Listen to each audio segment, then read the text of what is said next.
In this video, we're going to explore the controversial and fascinating concept of Eurabia, as developed and discussed in 3 different books by 2 authors. One of these works, Eurabia, the Euro-Arab Axis, was originally written in English by Bat Yeor and is available for purchase. You'll find the link in the description. The other 2 are Dutch books by Arthur van Amerongen, Safari Eurabia, and Brussel, Eurabia. If you speak Dutch, I highly recommend checking them out. Over the next minutes, we will dive deep into what these books actually say, what facts they present, what arguments they develop, and what conclusions they reach. We will also discuss how the concept of Eurabia has been received in political science circles, where it has been both sharply criticized and fiercely defended. Toward the end of the video, we will touch on the question of whether the term Eurabia, as used in these works, is the same as the so-called Eurabia conspiracy theory, and whether it's justified to dismiss serious discussions about Islamization in Europe as mere conspiracy. The objective here is not to promote fear or ideology, but to reflect on reality with sobriety and depth. Let's begin with Bat Yeor, the author of the English-language book, Eurabia, the Euro-Arab Axis. Bat Yeor is a historian born in Egypt who later settled in Europe and became known for her work on the status of non-Muslims in Islamic societies, particularly under the concept of dhimmitude, a system of second-class status for non-Muslims under Islamic rule. Her scholarship, controversial but detailed, is anchored in historical documents, policy papers, and public treaties. In Eurabia, the Euro-Arab Axis, she presents a meticulously researched narrative of the Euro-Arab Dialogue, EAD, a political and cultural initiative launched in the 1970s to strengthen cooperation between the European Economic Community and the Arab League. According to Bat Yeor, this dialogue extended beyond economic cooperation and entered the domains of education, media, and immigration. One of her key claims is that through this institutionalized dialogue, Europe gradually adopted a pro-Arab stance that involved aligning foreign policies with the Arab world's position on issues like Israel and immigration. She argues that this alignment wasn't just diplomatic. It seeped into the public discourse, school curricula, journalistic practices, and cultural self-perception. The net effect, she claims, has been a subtle but sustained Islamization of Europe, not through mosques or religious edicts, but via political convergence, fear of social unrest, and ideological accommodation. Her tone is analytical, not alarmist. She provides documents, timelines, and references to back up her arguments. And while some may interpret her conclusions as controversial, they are rooted in documented policy shifts and public speeches from European leaders. Her thesis is essentially this: without needing a conspiracy, Europe has voluntarily aligned itself in ways that have eroded its secular, Judeo-Christian identity. Now let's turn to Arthur van Amerongen, a very different kind of writer. A Dutch journalist and columnist with a sharp pen and a sarcastic style, Van Amerongen is known for his politically incorrect takes on European society. He is not an academic, but rather a reporter who immerses himself in the environments he describes. In Brussel, Eurabia, he chronicles his time living in Brussels, more specifically, in the district of Molenbeek, which has become internationally notorious as a hub of Islamic radicalism. His book is part travel diary, part socio-political commentary. Van Amerongen observes a Brussels that is far removed from the European capital ideal, multicultural, vibrant, and inclusive.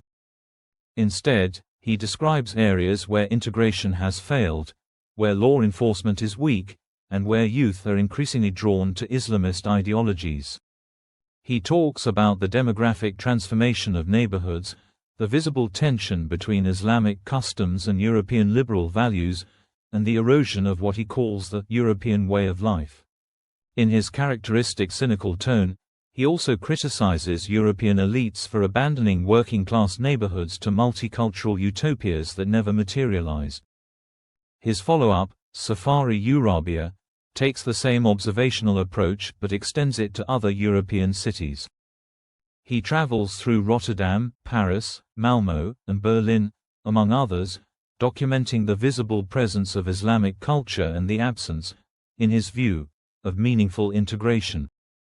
He notes the growth of Islamic schools, the gender segregation in public spaces, the reluctance of local authorities to confront fundamentalist practices, and the normalization of cultural parallelism. His verdict is that Europe is sleepwalking into a future where coexistence will become increasingly difficult.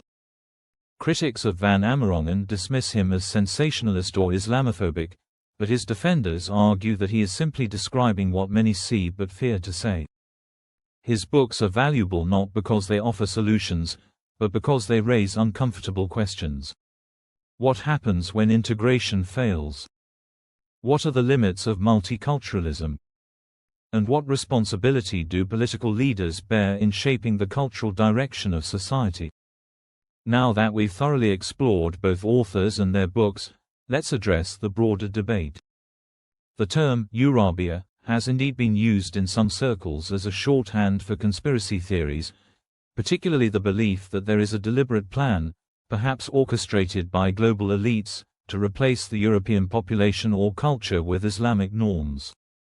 This theory often gets linked to the concept of the Great Replacement, which suggests that mass migration is being used to transform the ethnic and cultural makeup of Europe.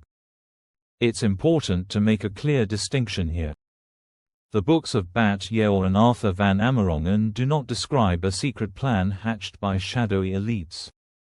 They describe documented agreements, visible demographic trends, and public policies. To label them as part of a conspiracy theory is to misrepresent their content and intentions. They are political critiques, not paranoid fantasies. Still, because the term Eurabia has been weaponized by certain political actors, especially on the far right, it's often dismissed wholesale in mainstream academic and media environments. Some scholars argue that the use of the term alone is a red flag. But rejecting a concept purely because it has been abused by extremists is intellectually lazy.